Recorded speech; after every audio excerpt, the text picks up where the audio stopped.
Hola, ¿cómo están amigos? Bienvenidos. Muchísimas gracias por acompañarnos en nuestro programa.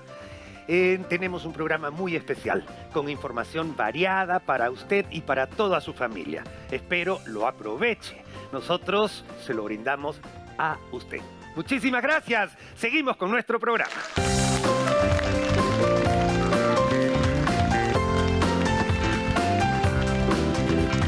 Hola amigos, ¿cómo están? Bienvenidos. Muchísimas gracias por acompañarnos en este su programa y nuestro programa también.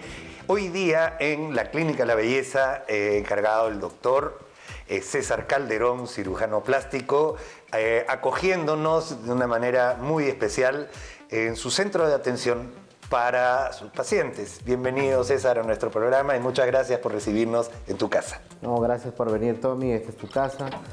Bueno, ahora nosotros, después que nosotros atendemos a nuestros pacientes acá, le damos la mejor acogida, ya nos programamos para la cirugía. Claro, tuvimos un programa previo en donde se hacía el primer enfrentamiento de un paciente hacia la intención de querer operarse o de tomar la decisión de operarse de una cirugía plástica. Vamos a ir un paso más allá, si te parece. El paciente enfrentando la cirugía, el día de la cirugía.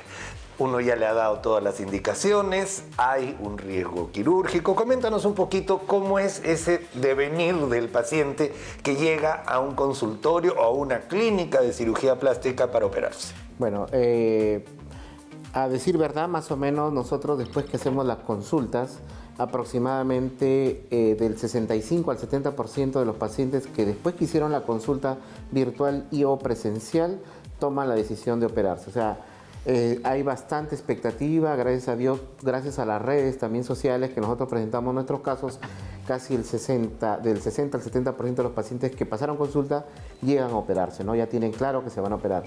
Luego de eso nosotros ya los programamos para la cirugía, les solicitamos exámenes de laboratorio y su riesgo cardiológico de tal manera que nosotros podamos, en función a los resultados, decidir si el paciente se va a operar o no. ¿Apto o no apto? La gran mayoría, gracias a Dios, más del 90% de los pacientes son aptos porque son generalmente pacientes sanos, ¿no?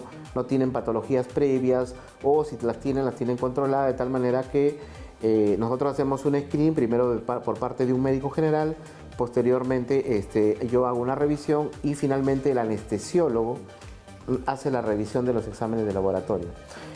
Bueno, se le saca los exámenes y el riesgo cardiológico al paciente, el paciente pasa esos exámenes y se lo programa ya para la cirugía. Con fecha, hora. Fecha y hora. Y generalmente lo que es muy importante es que nosotros siempre citamos al paciente 2 a 3 horas antes de la cirugía.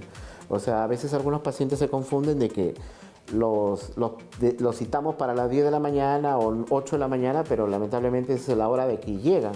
Pero la cirugía generalmente empieza 2 horas o 3 horas después. ¿Por qué? Porque durante todo ese proceso los pacientes, en primer lugar, hay que tomarle la temperatura, sacarle análisis para confirmar si tiene COVID o no, hacerle un examen clínico, de tal manera que luego posteriormente tiene que firmar documentos con los consentimientos informados. De acuerdo. Y a veces los pacientes solicitan algo para aclaración respecto a los consentimientos informados. Incluso antes de eso también los pacientes nos traen alguna foto o alguna expectativa que ellos tienen para que finalmente nosotros les digamos hasta dónde podamos llegar. Yo a veces les digo que pueden traer algo a ver si para que quede bien en claro, ¿no? Y todo ese proceso nos puede tomar hasta 2 horas, de tal manera... De acuerdo. Y hay otra cosa importantísima, queridos amigos, porque me ha pasado varias veces. El paciente idealmente tiene que llegar, no idealmente, debe llegar en ayunas. Esa es otra de las cosas. Doctor, yo he tomado un buen desayuno para estar más fuerte para la cirugía. Claro, y eso retrasa 6 u 8 horas la cirugía, porque el paciente debe estar en ayunas. O sea, eso es importante. Claro. Es importante. Es muy importante porque estos inconvenientes nosotros incluso les decimos oralmente y también les mandamos por escrito, WhatsApp escrito, por correo para que conste que se les dijo. Gracias. El ayuno es 8 horas. El ayuno es 8 horas. Y le explicamos por qué, me gustaría explicarles por qué. Porque si hubiera algún problema en sala de operaciones y el paciente necesita ser anestesiado por completo, hay un reflejo a la hora de la intubación, que es poner un tubo endotraqueal, que puede producir un vómito, y si el estómago está lleno, puede haber un accidente de asfixia al momento de la intubación. Claro. Entonces, lo ideal es que el paciente, no lo ideal, es como debe ser, salvo que sea una emergencia absolutamente grave donde se ponen riesgo-beneficio. Porque claro, si tienes una emergencia y el paciente ha comido piña, ¿no? Pero incluso si fuera una apendicitis, tú puedes esperar 6, 7 horas que el paciente te vacíe su estómago y ya no está recién alimentado. Por supuesto. Y ese es importante. Ese es importantísimo, el por qué tienen que estar en ayunos. Claro, la emergencia es diferente, y en la emergencia los anestesiólogos saben, paciente ha comido reciente y empieza sus intubaciones por vía rápida con el objetivo de que no haya la regurgitación del estómago.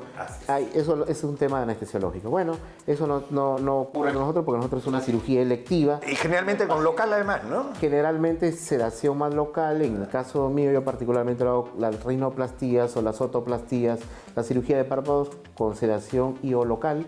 De tal manera que el paciente esté relativamente despierto, conversando con uno, de tal manera que también son cirugías bastante rápidas, de tal manera que el paciente se siente más confortable, ¿no? De acuerdo. Entonces, posteriormente a la venida del paciente, ya para la cirugía, el anestesiólogo le da una segunda revisión a la historia clínica y a los análisis operatorios para descartar de todas maneras algún análisis que se le haya ido y hacerle algunas preguntas al paciente. Reforzar sobre todo alergia a medicamentos, o sea, reforzar. Es protocolo, señora, como cuando usted se sube a un avión, el piloto tiene su lista y hace check, check, check, check, check, y eso es protocolos.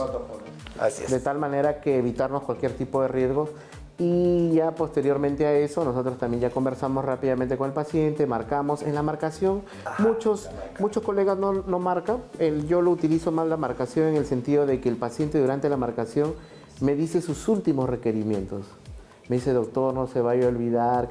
Claro, lo tenemos apuntado igual, pero el paciente se siente más confortable que nos dijo. Y esos son truquitos de atención, ¿no es cierto? Que uno va aprendiendo. O sea, no es que yo a veces necesite pintar, algunas veces no necesito pintar, pero los pinto y qué tal, y ya me ve, ya me vio el paciente. No rápidamente lo mandamos a anestesia porque no nos ve y se queda un poco insatisfecho de que no nos vio. Pero nos ve, nos va mirando, doctor, y nos va diciendo su... Esa es una súper buena costumbre, César, que yo además la adopté de mis maestros, que cuando yo operaba, la última cara que ve el paciente o que debe ver el paciente es la del cirujano. O sea, señora, así, y el paciente solamente con darte la mano se siente más confortable. Se le va todo se le va todo el estrés, se le va eso y te lo pasa a ti. Esa es la verdad. Esa es la verdad. Nosotros, como hacemos esto todos los días, generalmente ya cuando sabemos que ya han pasado todos los protocolos, estamos tranquilos. Y más bien nos da tranquilidad cuando el paciente está tranquilo. Así es. Nosotros también estamos un poco tensos, pero cuando vemos que el paciente está tranquilo, vemos que está todo muy bien, que ya pasó todos los protocolos, ya nos relajamos un poco más. Otra última cosita antes de terminar es el equipo de sala de operaciones. Tiene que haber complicidad, tiene que haber empatía, tiene que haber simpatía, tiene que haber buen humor, a veces buena música, a veces, o sea, el ambiente dentro de sala de operaciones lo conoce muy poca gente. Y el ambiente de sala de operaciones es muy especial, es básico. Es importante, dentro de sala de operación generalmente estamos todos contentos, seguros de que está todo bien.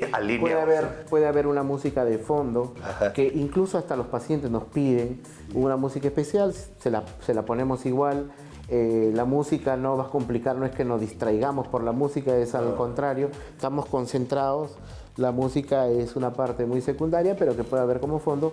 Pero sí la complicidad, la amistad con nuestro anestesiólogo, con nuestro otorrino, con nuestro médico que nos está ayudando, la asistenta, la arsenalera, la persona que está circulante, la instrumentista. Así es. Todos felices, todos contentos y la cirugía sale bien. Y la cirugía sale bien. Eso es parte increíble. César, Mira, estamos entrando en el mundo quirúrgico, en este caso de la cirugía plástica. Muchísimas gracias, amigos, para que usted conozca un poquito cómo es que se mueve el ambiente entre que llega un paciente y se somete a una intervención quirúrgica. Gracias, César, por tu amistad y por recibirnos en tu casa nuevamente. Gracias, amigos, a ustedes por recibirnos en la suya.